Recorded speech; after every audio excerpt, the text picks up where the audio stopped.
Hiring mistakes are more costlier than you think they actually are. They create a blunt on your systems, on your budgets. You lose time and money both together. How to stop wasting your time and effort and money on bad hires and underperforming teams. That's a major problem that we all have. We must all be facing problems wherein normally in an average real-time scenario, 20% to 30% of your teams are below par performers or just touching the average performers, or are the people who are a waste for you. They are just a number there which you take care of all your life. They must have joined you long term back. Unfortunately, you either couldn't train them and grow them, or they are not capable of growing to the levels that you need. They are not capable of growing to the levels of the company and your growth progress. Didn't you find these kind of problems running in your business day in and day out? Now, why this matters? Hiring the right person for the right kind of job is the most critical and important decisions that's taken in the business. More than anything else, the people management or hiring is a very important factor that we normally take or tend to take lightly. There are scenarios when we hire a person just because he came from a recommendation, or because you felt empathy on him, or just because he told you his problems and finally that became your problem and you took over his problems onto your shoulders. What happens when you make a wrong hire, or when an employee starts underperforming, or when an employee whom you have taken in is an underperformer? He is not growing to expectations, he is not growing or carrying on with the growth of the company. He is rather pulling down the efforts of the other team members. Now what happens is, a hire like this just is not you are losing your money on his wages, or you are losing money just because you have an extra resource that you need to pay and he is not profitable for your business. It just slows down the business. The overall business is pulled down. You see, if you take the example of a car, a mechanical device basically, which has 4 tires, and you find one of the tires has a bit lesser air, or the quality of the tire is bad, you can feel that the whole car is being pulled back. It's not going up to its performance, its capability. You also feel it may be dragging you to right or left. Isn't this the example all business owners face? I'm sure you are nodding yes, and that yes is what we should find out how we can do that. It also kills the morale of the whole team, because the team, 70% of members of the team have the expertise, have the capability, they are great performers. But this 30% pulling them back is what brings down the morale, because they are not getting the results that as a team of 100%, if they perform, what results are going to come.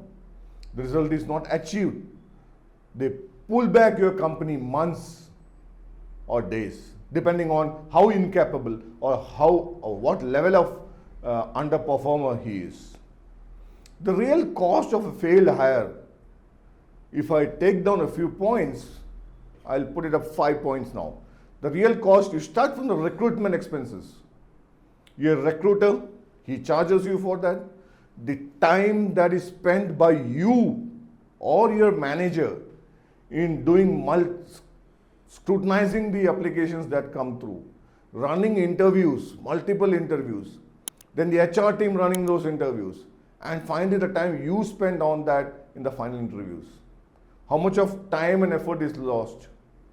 And the money that goes to recruiter is also lost in the same game. And then one is in. From day one, you start the onboarding process, the training that you give, expecting that he will grow. He will come up to your expectations. He will come up to the team's levels. You spend money on training. Your team, the team manager, the HR manager, or the manager who is handling the member spends his quality time on the onboarding process. Then, the next one, if you go, the actual productivity that could have been achieved by a performer is being lost now. So if you calculate it, your production level is going down rather than being at a low standard level is going down. You have lots of productivity losses in that. With this all put together, you have a major problem coming up. That the whole team's morale goes down. The fourth point, the whole team is pulled back. The whole team feels that they are lagging just because one guy is pulling it back. He is not pushing hard enough to make the company grow faster, make the company move faster. And after this, you need to keep this guy with the expectation that he will grow, he will learn, he will come up to the standards. You spend 3-4 months training him, mentoring him, giving him informational inputs, seeing how you can grow him. Finally, what happens? You have to drop him down the lane. Either he goes because he cannot perform and is under pressure, or you make him go. There are only two options. Normally, what happens? In a system or in a company that has a proper system, this guy automatically starts feeling that he is not the right fit here. The day he starts feeling that, he starts looking for the next one. Rather than concentrating on learning or getting the training done properly or joining up with the management team or the other senior leaders, senior members and trying to learn, he is on the lookout for another job. Sitting in your office, using your infrastructure, taking your payment, he is searching for a job. He is using his paid time for doing something else personal. So that time is also his non-performer. He is below performer actually. His performance, at least if he has 30%, goes down to 10% because he has decided he cannot survive here. Now for you to take a decision that he cannot survive, has to be thrown out, it takes time. So that is another loss you'd have. Now, once everything is over, then you start the whole cycle of recruitment again. Another 2 months go, with the recruiter getting your resumes, filtering out candidates, then your managers, the team leaders start interviewing them, second, third round of interviews, and it comes to you again. The whole cycle, 5 to 6 months is wasted, not only on the money end, the cost for the employee, the hiring cost, also on the time that's spent by each manager, each team leader, and you as a business yourself onto the interview process and discussion process. Just multiply those hours by the payment or scale that you fix at each employee. It will be a huge cost. It will be 3 times the salary that you have paid him. Isn't this a real factor that you all face? Now, let's go back one step. Let's try to analyze. Let's try to dig deeper and see why does a employee that you have hired after so many rounds of interview, after so much of expectations, with having a great resume, even though it may be true or not, a great resume, why does he underperform? It's a big question we all have. Let's dive deeper and try to find out what can be the core reason for a guy with great expectations that we hired, with a lot of experience that we hired, has started underperforming. Number one reason that can be the major contributor for his non-performance can be a lack of clarity. He actually very clearly does not know what he is supposed to do, why he is supposed to do, and what is the outcome or the end goal of what he is doing. It just becomes like a mechanized car, wherein the gearbox, you change the gears, but the thing, the instrument or that part of the gear does not know because it's not a human being. He has no thinking, he has no brains of itself. He doesn't know what is his contribution in taking the car forward or backward or in a higher speed. Same way, this individual whom you are hired does not have clarity why he is in this company and what the goals of the company, what the vision of the company, and what role his small part in doing his job contributes to the greater goal of the company. The day he starts knowing it, his performance increases. Now, keeping aside this lack of clarity to one part, let's take the next one. Let's pick it up. The skill gap. We have interviewed him maybe half an hour, 15 minutes, or 45 minutes at the max. We have gone through his resume, understanding or trying to read what he feels he has done in the past companies, what his contribution was. We really don't know actually, was that contribution worth for the company he worked for, or is the contribution that he mentioned right, on a real tone? There is a lot of places where the skill gaps come in picture. So we need to really try to assess the skill a person has from his background experience, how good he is at that skill. We need to create a set of questionnaire. There are a lot of star questions that you can find. You can even use ChatGPT to find questions there. Today's life has become easier with ChatGPT and Grok coming up and DeepSeek. Life has become very easier. Find out what's the kind of questions that can get you the answers from the candidate during an interview, so that the interviewing candidate unknowingly tells the truth. It may not be a straight question on a skill, but it will unknowingly he expresses his knowledge about that particular skill that is needed to perform his duties. This is one of the way.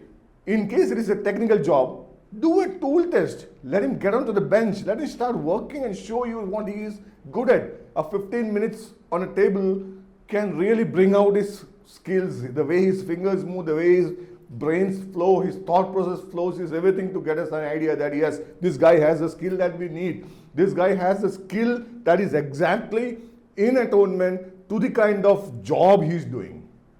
All the skills needed for his particular role and job is available with him. This is very important. Then the third major factor that comes in is no motivation. This guy just comes in the morning for a job for the sake of coming for a job. He doesn't have a motivation to come to a job. That motivation is a very important factor in life.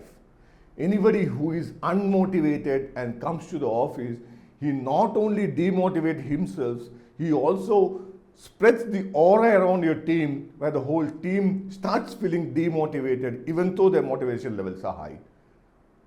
There's a saying, the aura of a person travels around 10 to 12 meters around him unknowingly, and that affects the other people. This may not be fiction, this is science, and this is real science. I'll give an example, very normal people who drive the cars, they must have felt this. In case you are driving a car at night and you have a side passenger who is sitting with you and sleeping, you automatically start yawning. And that is what we call the induction of aura. And this is a major contributor to the motivation. Or he must have some other reasons why he is not motivated.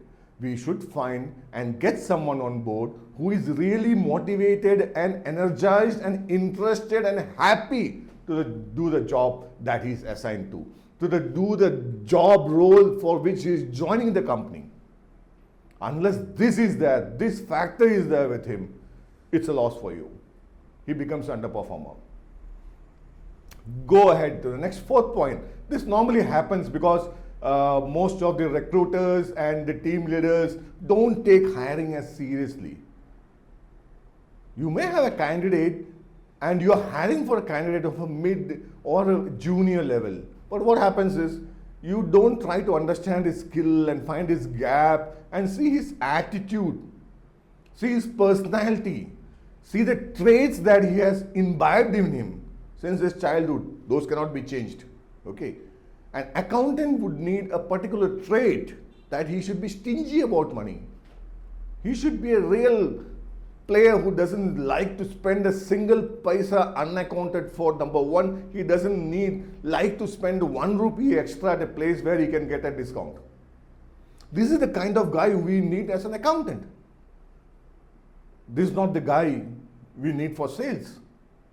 He should be open.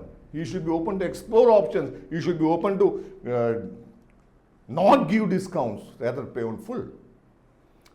So he may have the quality, the skill for both the jobs, but these traits really make a difference. Now, what are the solutions for? I told you all the problems. Now you think, hey buddy, what's the solutions for this? Yeah, we all know this is junk we have been running around with for years now. Yes, set clear KPIs for each individual. Document the KPIs. Make him read it. If he needs a clarity on any of the KPIs, discuss it out with him. Make him clear to him. Let him sign it on that I have understood. These are my KPIs and I am capable of doing it. Very important thing. Normally, most of the companies in the medium and small sector doesn't have this. We just hire somebody, okay, start work from tomorrow, and he goes ahead doing what he feels is right. Nothing more than that. Okay. Provide a system within the organization where the team leaders or managers regularly interact with each members and try to find out if there is a gap and you need to give him online regular training or ongoing regular training. It can be offline, it can be books, it can be online, it can be coaching, whatever it is. But something to keep him motivated, keep him learning his skill with the new technology imbibed into it, something that can keep him going and growing along with you. The regular training system needs to be set up, and that needs to happen. And the third, the most important part is, you know the KPIs, you know his skills, you know his traits, put it on a paper. Every 15 days, at least a month, once in a month, the managers or you as a head, if it's a smaller company, you as a head, sit with each of the employees. Spend half an hour once a month. Talk to him of what he has been doing right, what he has been doing wrong. Okay, it doesn't end there. Whatever he is doing wrong, tell him, teach him, show him which is the right way to do it.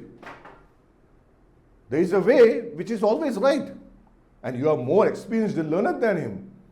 You have more a feeling of what's the way the work needs to be done, which is acceptable in the market, which the technology is supporting. You give him a structured feedback. Let's rewind back. It's setting clear APIs, setting up clear KPIs, providing ongoing training, and giving structured feedback. I can assure you, give you 100% guarantee, if you implement this in your company, the quality of the hire will go up. If it's a bad hire, you can take a quick decision to remove him, send him back home, rather than thinking, is there any chance again and again. Now, I will bring this to a single page conclusion. I will show you the 5-step smart hiring strategy. I am just giving you a strategy. You need to put it on the paper, you need to get it written down, you need to implement it. I can only help you take the horse to the pond. After all, the horse has to drink the water. I cannot. It's an old saying, and you all know that well. Okay, hire for a fit, not just the skills. What does that mean? Look whether his personality, his traits, his experiences are matching with the role you are going to hire him. Skills he may have, but if the talents, experience, your traits and personalities don't match, it's a misfit for you. You will have problems going further. Use a standard interview process. Don't just get somebody onto your table, talk to him 5 minutes, okay, you're hired tomorrow. Set up a structured process. Let us have 3 rounds of interviews with 3 different panel of people. It should not be, it cannot or may not be, need not be a 5-member team for a panel. It can be 2-member team. Because one man will have a single opinion, where multiple people or 2 people will have differentiated opinions on every point. Let them mark on that, what their feeling is. Take out the averages of all these 3 interviewing panels. Take the best out of it. and I'm sure it's the right fit for you. Always, before hiring, test if he is capable to do what he is supposed to be doing in a better way, or at least in the way the team is doing now. It's always better to have people who do in a better way, but at least you should have the minimum. You should be doing it or capable of doing it the way the people with your team, within your team, is doing it today. Have a strong onboarding plan. The core values of the company, the goals of the company, the vision of the company, that's what needs to be drilled down into the brains of this employee. He should know the core values, the vision, the goals of the company, both functional goals and the financial goals, to give an outer insight so he knows what he is getting into, how deep the waters are, how cold will be inside it, how hot it may go. He has an idea before he joins. If he doesn't feel confident, he will say, "Thank you, sir, I am not interested," or "I cannot do this and I am going off." You may not need to hire him and find it out. Monitor his performance, his work culture, his traits, his personalities on a regular basis and give him early feedback. Don't wait for 6 months to tell him that you are not been performing for 6 months. If possible, give it in the next 2 weeks. At least he has a chance to know that where he is lacking with the feedback that I mentioned earlier, structured feedback. And he knows where he can improve. If there's a chance, if he has the inbuilt feeling to grow and learn, and he has the learning capability, his learning angle is low, he can do it fast. It's always better for him to coach him, guide him, and tell him, "Yes, this is where you're going wrong, buddy. You need to change on this perspective. You need to fine tune on this perspective," and he will do it for you. It will not finally get into a misplaced hiring. You are grooming him to become a good member of your company, and I assure you, he will stay with you for long term just because you have coached him and made him grow. You'll remember that. Now, retaining and performance management.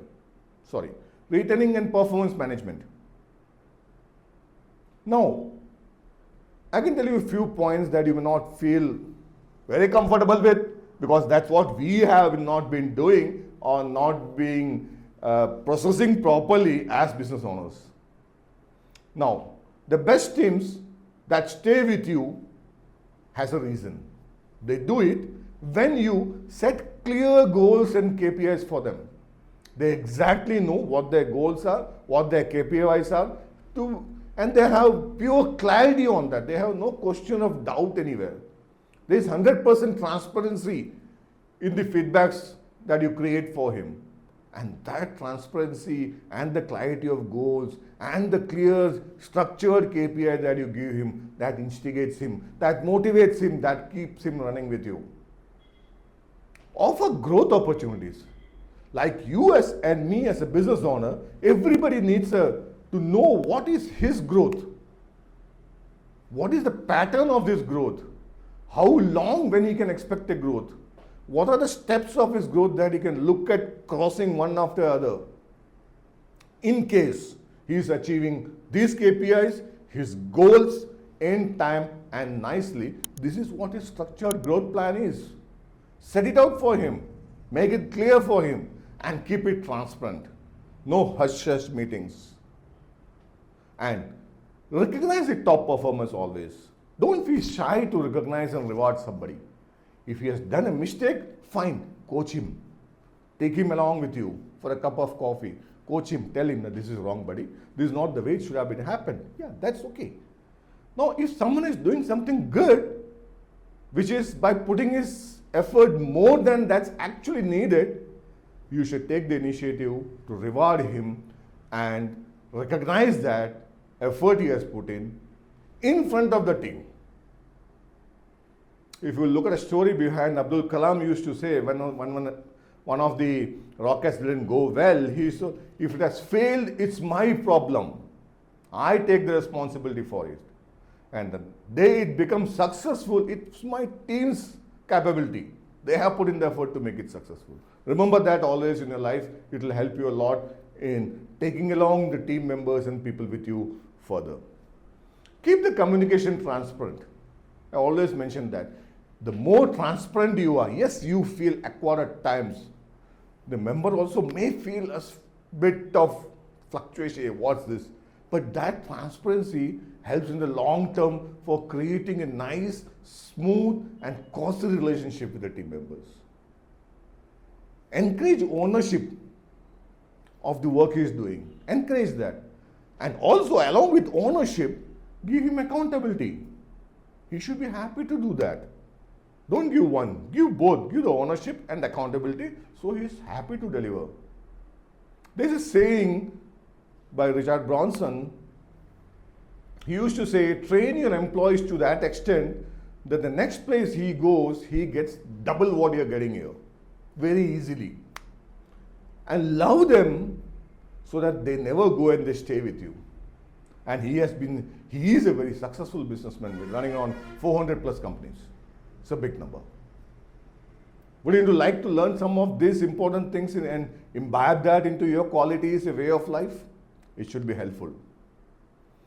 Let's go one step and see how we can build a fail-proof hiring and performance management system. Always, a system is what makes life easier because you exactly know what needs to be done. There's a structured layout and everybody has access to it because it's transparent. So what do? Start with a few pointers I'll give you, which you can note down. Optimize your job description. Make it very clear what is expected out of you. What is the role that you're going to do in your job? Use data-driven hiring tools. Don't just try talking to someone off the road, getting him. Use data-driven hiring tools. You know the structure, the flow of data. You can filter out people, and you can filter out people by characteristics, by traits, by experiences, by skills in particular tools. Then take them in. Improve your onboarding strategy. That's normally what all of us don't have. Rather than bigger companies where the HR give you a half an hour or 1 hour session on the onboarding thing. Yeah, but the onboarding strategy should be a bit more bigger. Spend 2-3 days. Let them adjust to the culture of your company. Let them imbibe the core values of your company as their own core values, and that will help in retaining good talent with you. Invest in their continuous learning and development because it's these employees that bring in profits for you. And a part of that profit should need to go back for their reskilling, for their upskilling, for their training, for motivating. You need to keep that going. Keep a nice and very strong work culture. No politics in office, no politics in a company. Make it very clear. Draw straight, double, bold lines saying that there is no politics that's acceptable in this company. And implement that. That will create a strong culture along with your core values. It will give a sense of satisfaction for the employees. It will give a sense of motivation for them to come early in the morning to the office. They feel like coming to the office. You must have heard in our childhood days, we used to say, not when you get into the middle senior level education, schooling, but in the smaller classes, the KGs, where it's more of play in school. You get new friends when you go to school. And the small child gets up in the morning on a Sunday, puts up his dress, let me go to school. He forgets it's a Sunday because he's excited to go to school. The same feeling all of our employees should have in the morning, that they should be excited to come to office. It shouldn't be, oh shit, today I have to go to office. No, it should not be that. It should be, I want to go to office. I have a nice place where I spend quality time in office. Work becomes play then. Any work that becomes your passion, that becomes easy, nice, soothing for you, doesn't feel like work. The output increases multifold. Unknowingly. Even the guy who is doing it doesn't know. Even the guy who monitored it doesn't know. It automatically increases. Implement a stable, nice, transparent performance management system. So every 3 months they look at their chart, they know where they are going and where they need to go. They have a picture. Year-end appraisals don't become a problem for you. It becomes a part of your life. Rather than you telling them what they are going to do, they know what they are going to do. They tell you this is what they want.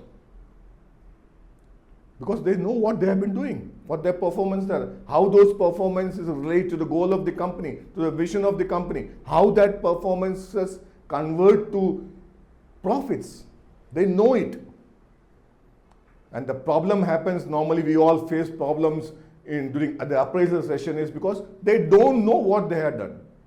They feel they have done great job, but technically they have not been a profit-making employee for us. That gap, the communication gap, the gap in transparency is what makes them feel unhappy. You need to remove that.